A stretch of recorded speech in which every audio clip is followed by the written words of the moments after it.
Hello, guys. Good morning to everyone. Welcome to this webinar. This is Jaswinder Bajwa from Canworldvisa Immigration Services. Here to help you to provide you some information and some tips so that you can submit your application for 6th of May. As we all are excited to submit our applications, everyone is wants that his file will be submitted as soon as possible before other ones. So, as we know that there are like hundred thousands of clients who are waiting in the queue for this application process to be submitted, but only 40,000 students will be submitted and only 50,000 workers will be accepted in this stream as there is a limited quota here. But in order to submit your application successfully, we have to take care some tips in our mind so that we will not lose these options. So what I'm going to do here, I'm not going to waste your time by explaining the programs and the requirements and other stuff. I will just explain you what the documents, in which format you need, what are the forms you are required to fill, so that at the time of submission, it will be easier for you to do the submission. So, guys, uh, I'm going to share here a PDF file that I have created for you, in which we have put all the list of the forms and the documents. So the forms here, you can see the first form that we need, the generic form. There will be two ways to submit the generic form depending upon the which portal they are going to accept the application. As we know that till now there are only two portals on CIC website. One is GCK portal through which we can submit Express Entry profile and Canadian Experience class profiles. And there is another portal that is called Permanent Resident Portal. So if it is Permanent Resident Portal, then the generic form will be submitted online at the time of submission. But if it will be through GCK, then we have to upload the validated form. So guys, if you have any question, there is an option in the chat box. You can write your comment, you can ask your question, and we're gonna reply you whatever it will be your question. We will try to resolve your issue. So during the time I'm explaining you the form, I will also go through the same form on the same time. I'm talking about generic form. So here is, you can see the generic form, how it looks like. Maybe most of you have already visited that form. So if not, you can see this is the form in which we have to choose the categories here, program under which you are applying. It can be economic, then in subcategory, it will be here pathway from TR to PR. So right now, if you will see, when we are selecting economic, and then after that, when we are going at the sub option, there is no any such kind of option. But definitely, the new program will be listed either in the PDF form or in the online IMM 0008 form. So after submitting this form, you have to validate it and save it in your computer. We need just only one generic form for each family, because in this form there is a facility to add dependent. So you can add your dependent if they are less than 5, but if you have more than 5 family member, you have to use additional family dependent form for that. So it depending upon the situation of your family. The second form that we need is the additional family information form, that you have to fill this form, print it, sign it, and scan it back with the name of each family member. As I have named it here, IMM 5406E additional family, just so you can name it according to your families. So if you are 2 3, it will be not a problem at the time of submission. Like, you will know then, like, you have submitted the form for just, now you are going to do it for another family member.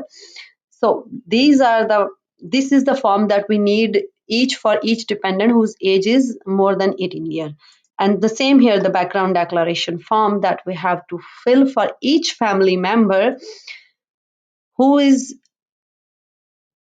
above 18-year-old. So in this form, all other information is basic, you know how to fill it.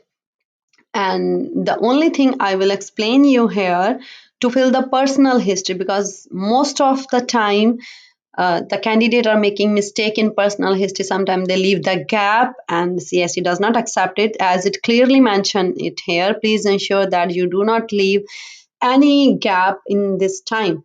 So for example, you entered in Canada in January 2018, but you have finished your secondary education in June 2017. It means there is a gap of 6 months, but we have to mention it here, like what you have done within this 6 months.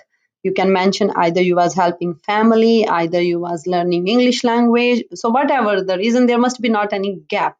So you have to mention from month to year without leaving any gap. So in the other section, if there is a nothing, you have to mention here none, none, none, and print this form, sign it, and scan it. And make sure, sometimes some candidates sign here also. You just need to sign only the first section of fourth page. So just declaration of the applicant, signature here, and date. Do not do any signature on the lower part. Okay, so just print it, scan it, and keep it into your folder for each family member.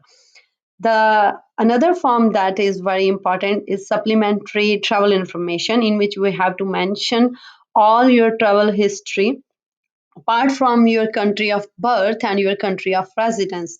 For example, you are from India and right now you are in Canada. So you don't need to mention your history from India and Canada. Apart from India and Canada, if you have visited anywhere else, the US, Australia, New Zealand, you have to mention only those trips here. So this form we need only one, because there is a another section you can see here for yourself, and then for your spouse, for your dependent children. So you don't need another form. We just need to fill this only one form one time.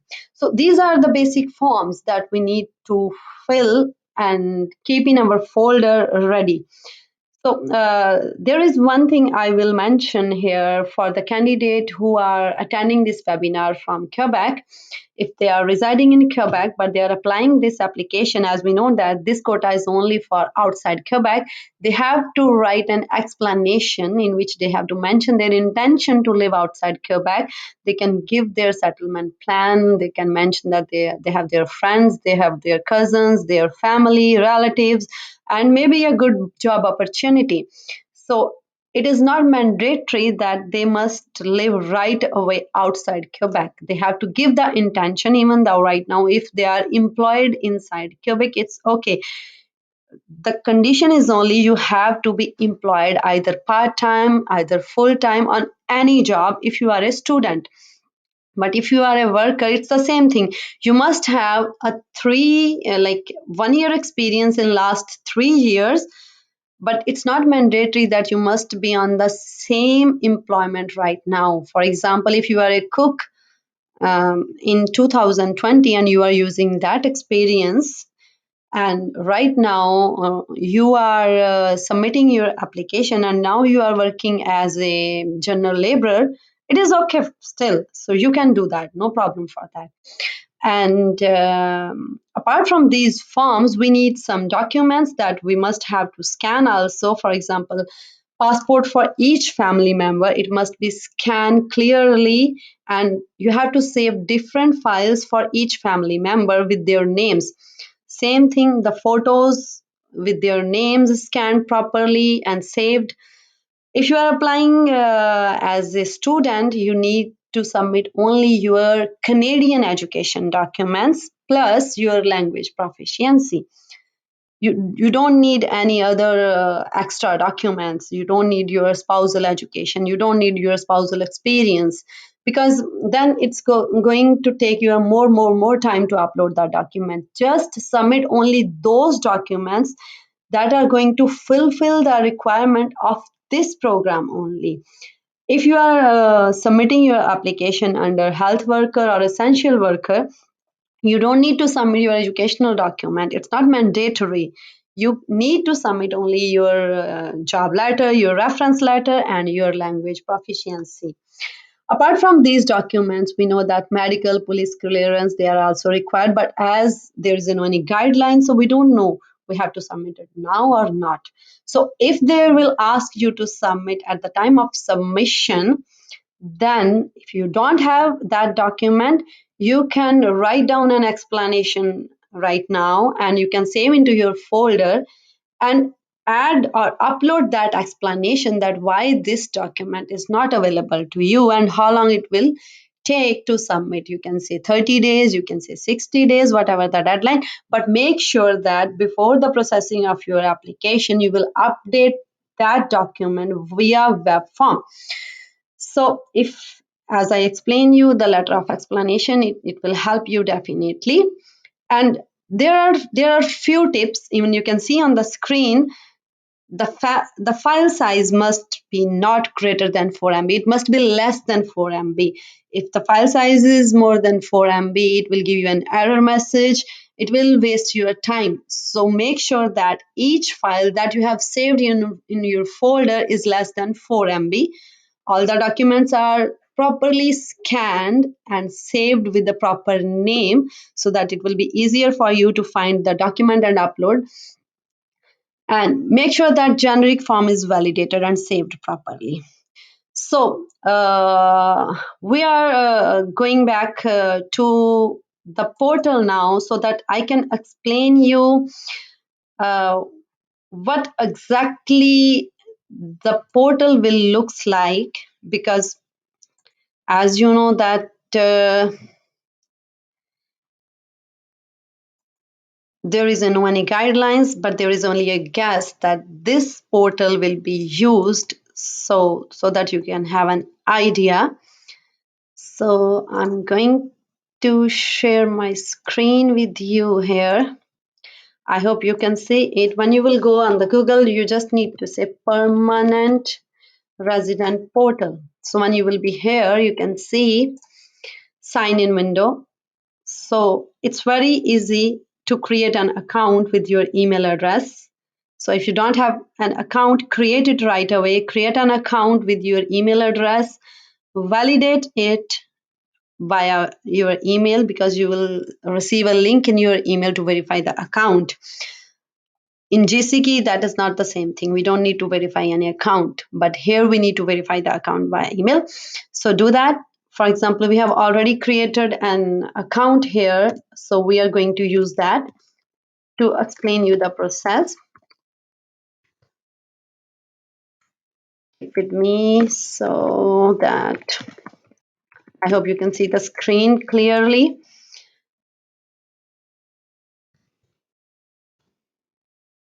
Make sure that when you are creating your password, the password is fulfilling all the requirement. It needs characters, alphabet, special characters. So this is the portal it will looks like. So till now there is only one permanent resident portal. Submit your permanent resident application. It's mentioned here clearly. Then we have to start a new application here.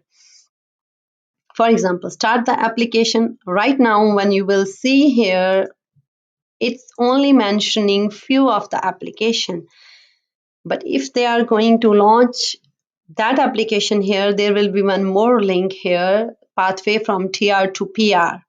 That is most lawyers and the person who are very experienced, that is their experience.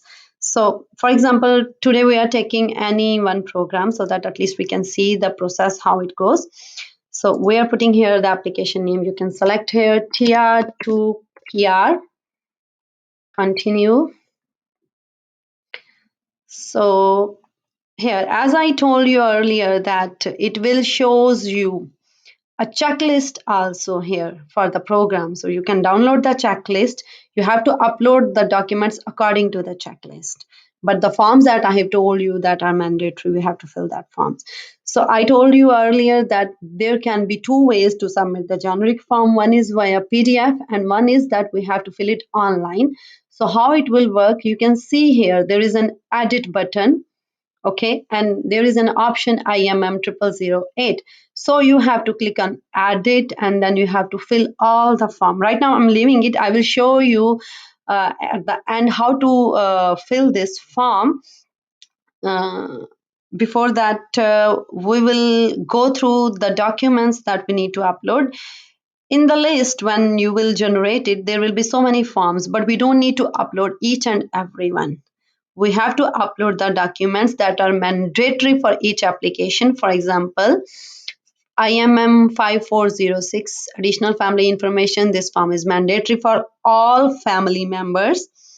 Okay, same, you can see here the background declaration form that is mandatory for all family members. Then the supplementary information form that is mandatory for all applications, background declaration that is mandatory. And one thing more I will explain you, when you will generate your generic form, if the family size is more than one, it will provide you double links for each form so that you can submit your uh, forms for each family member. So don't be confused here. And after uploading these forms, the another option is to upload your documents. You can see here, select your document type and upload it. For example, we are choosing travel document. Then we are going on upload. Once the document will be uploaded, so I'm just randomly picking any file so that we are not wasting our time. So for example, we have accepted this one. Okay, so it says ready to submit. Okay, so whenever you will upload the document and the file size is proper, it will say is ready to upload. And at the end of, for example, you have uploaded each and every document according to the checklist for yourself, for your spouse. You have uploaded photos, form, additional documents. Once you have uploaded, again you can scroll up and again select another document, for example photo, then upload it will the same process to uploading all the documents. And at the end we have to pay the fees. Now, as you all guys have already seen on the social media that some of the people, they have already paid their fees, but I will not recommend till the time you will not receive the guidelines, because there may be two ways to submit the fees. One is upload the PDF here. So maybe that is one reason that government has initially launched that fees option in their fees portal. Okay, so that is our guess. Or another option, like as we know that in another application for extension, anything, we need to pay the fees by credit card at the time of submission. So that process you know already, and this process I will explain you a little bit. So you can see here there is an option pay your fees. So what we're gonna do, I'm going to move to another screen so that at least you can see what is going on here. I'm changing the screen so that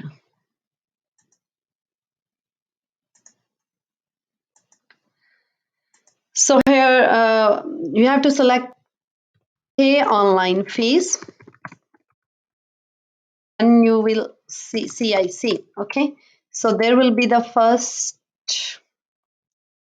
can see, just give me 1 second, it will be easier if you will search another way. CIC fees payment online. Okay, yeah, you can see here eservices.cic.gc.ca, pay your application fees. You have to go here and then you have to select immigration. Then in the list here you have to select temporary public policy. For example, if you are single, you just need to put one here. If you are married, another, you have to select the fees for your spouse. If you are having dependent children, 1, 2, accordingly you have to choose the number. And biometric, if you are single, you just need to put one here. But if you are married with spouse, then you just need to pay one here. Put one here and it will select for one family $170. Okay, I'm going to select it as a single. Now we're gonna submit it. before submitting, it will ask you to log in. So you have to make sure that you have created a login for your fees payment portal.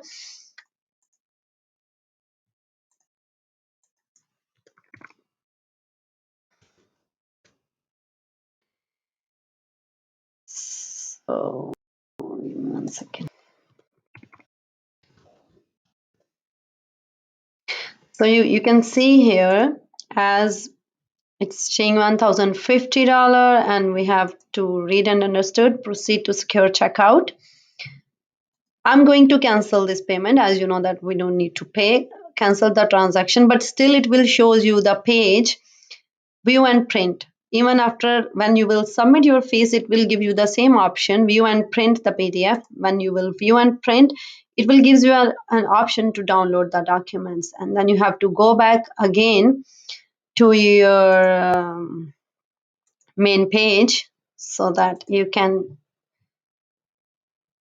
see it properly.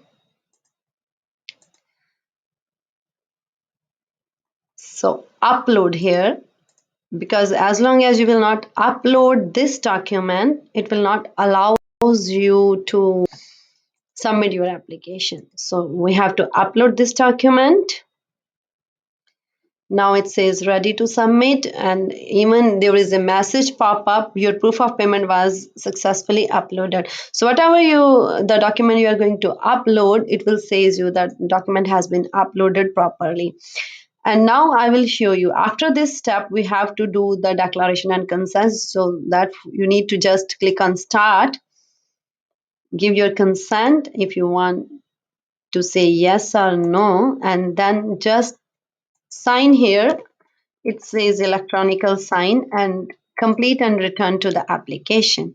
But you will see here, uh, your consent and declaration was successfully uploaded, but still it will not allow you to submit your application. So the reason is that because we have not uploaded generic form. So now that's the reason I did not filled it at initial stage. So once you will complete this form, in the status it will says ready to submit. So we're gonna edit it. I know it will take a little 5 or 10 minutes more, but it's better to explain you. So number of family size, I'm going to choose here only one to speed up the process. I'm gonna choose English, French. No, we don't need an interpreter. For example, we are from Ontario city. You can select anyone. So try to fill this form so that you can speed up on the day. So any city, we are going here, save and continue. So here we need to fill the form. Okay, guys, the one thing is, as we know that most of us on our passports, we don't have the given family name. So if we don't have the family name, we have to put the given name in the family name, because family name is mandatory. So just fill only those columns that are mandatory. So the columns that are not mandatory, you don't need to fill. For example, if my name is only just Kaur and that is given name, I will just put it here and the family name, and I will not use the given name option. So have you ever used any other name? No. UCI key is not mandatory. If you are filling on that day the form like this, you can leave it empty, because we are uploading our study permit and other document, so we don't need to fill it. So in order to save your time, if you have memorized it and you have speed it very fast, then you can. Otherwise you can leave it. So just select whatever option I am going to use here. Okay.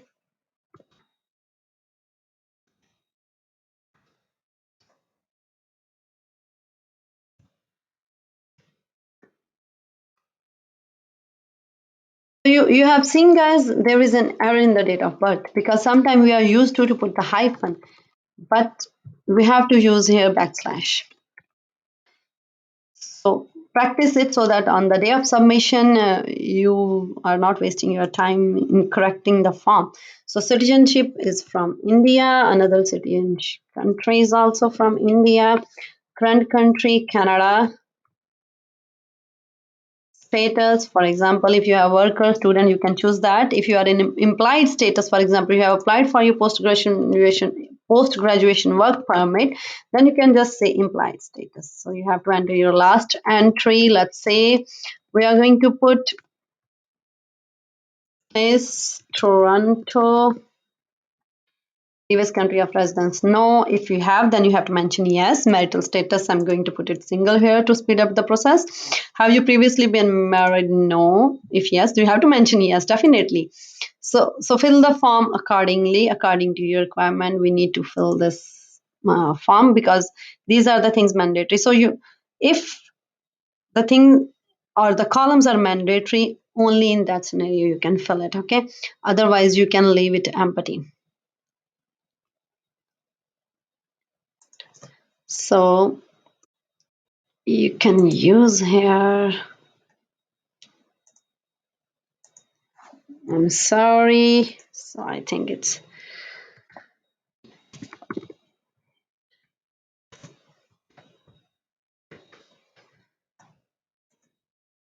you don't need to put street number, so we can go like this. Postal code, it's required, but we need a space in between, otherwise it will give you an error, okay? So residential address same as above, yes. So we don't need to fill the post office box. Primary telephone number, Canada. Give at least one phone number and make sure that at the time of entering phone number you are entering hyphen so that it will not give you an error. The rest of the section, if you don't need, you can leave it empty. Do you want to contact you using email? Yes. So if you want to give another email, you can say no and it will ask you another email. You can give another email.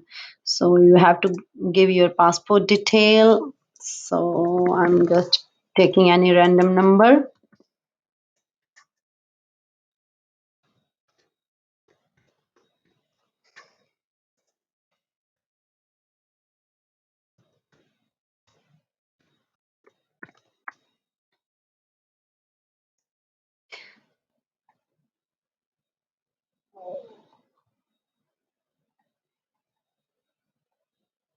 So you see, I'm stuck. I feel that I'm stuck, but not. We have to just click tab and it will goes to save and continue. Do you have national identity document? No, say, do it no, because it's going to save your time.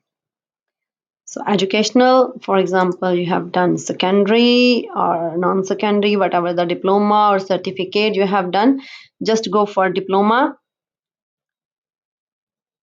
and number of year of education 14 or 15, whatever you have in total. Current occupation, for example, if you are right now working as a chef but we don't know in future what you want to do, you can say business or you can say unknown, it's not a problem. Save and continue. Language detail, native language, you can say Punjabi, as we know that most of us here are Punjabis. The reason why I keep this webinar in English so that maybe there are some attendees from another communities, few are from China and other countries. So the reason I took it as an English. So yes, have you taken a task designation? Yes. Save and continue. Dependent, in this case, no. Complete and return to the application. Now when we will see here, it will says ready to submit. Before there was no any option. That's why I filled this form at the last so that you can have an idea the form is complete and ready to submit if they are going to take this form online. And if you have uploaded each and every document, when you will scroll down at the end, now it will allow you to submit your application. So when you will click on the submit, it will ask you a last final question that, are you sure you want to submit? If yes, go submit. If you still need to check that, no, I want to review my question and other stuff, you can just review your things, okay? So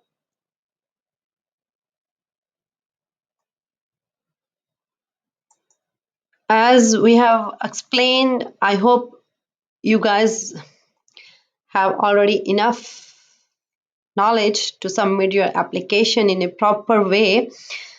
And most of you already received your answers.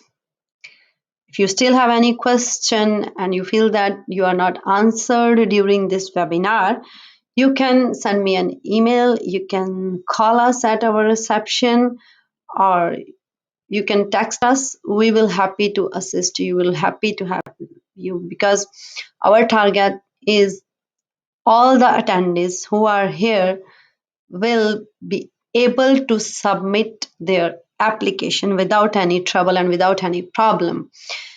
So very soon we are going to give surprise to all attendees. So just within few minutes you will receive an email. So just wait for that, and wish you all the best from Canworldvisa and our team. We pray to God that you all will successfully submit your application on 6th of May. I again going to request you to please review the guidelines before, if they will publish it before 6th of May. As we know that till now we don't have exact information, but still I try to give you as much as information that is needed to submit any kind of application inside Canada for permanent residency. I hope it will help you. Good luck, guys, and have a great day to all of you. Thank you so much.